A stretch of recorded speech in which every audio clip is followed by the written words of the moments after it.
we still have to do the work, and we have to do the work extra.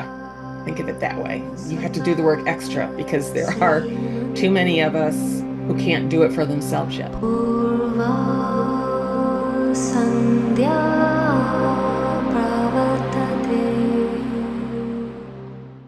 There was a term that I learned in college that I have just absolutely loved ever since. And it's not one that you really hear. It goes all the way back to at least the early Middle Ages.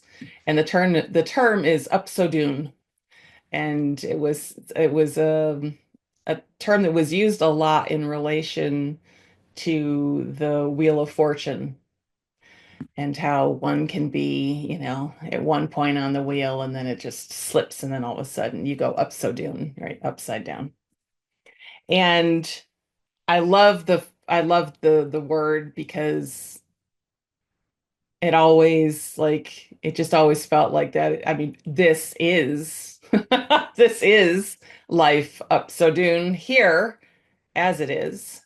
But we're also experiencing right now a world that is seemingly up so dune, right? As we look out to the world today from the lens of where we were 20 years ago. Whoever would have imagined 20 years ago that we would be sitting in the world that's functioning the way it is today. I don't think any of us could have seen this coming.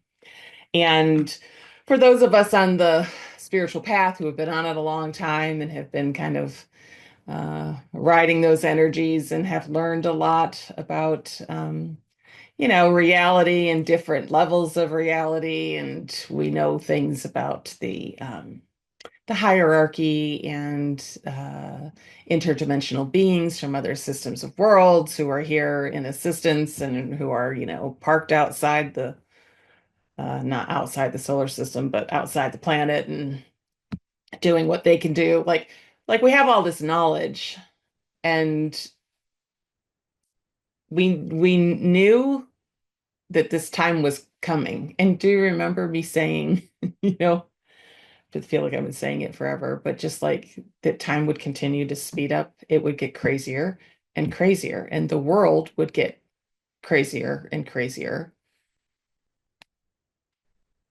And I think that you can't, it's kind of like having a baby, right? I mean, you can read all the books and you can talk to all the mothers, but until you actually go through labor yourself, there's no way to really know what it's going to be. So we knew it was going to get crazy. We knew things were going to, you know, be challenging.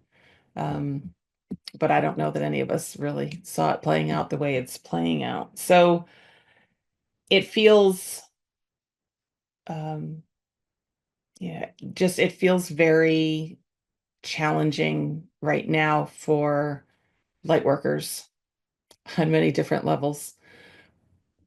But I also believe like we have to keep in mind too, like an awful lot of people who are what I would term maybe not light workers, because that to be a light worker, you have to be the light. And I think there are many potential light workers out there who have been who have been hijacked. I'll use that word. I've used that a lot the last 6 months or so. Um, they're kind of lost in all the stuff that's going on, all the stuff that's going on. And, it doesn't mean that people who are really engaged in the world, whatever aspect of the world it is, it doesn't mean that they're never capable of standing in their center and, beaming that exquisite light. But their ability to hold that energy is certainly hindered if they're identified with any aspect of what's going on in the world. And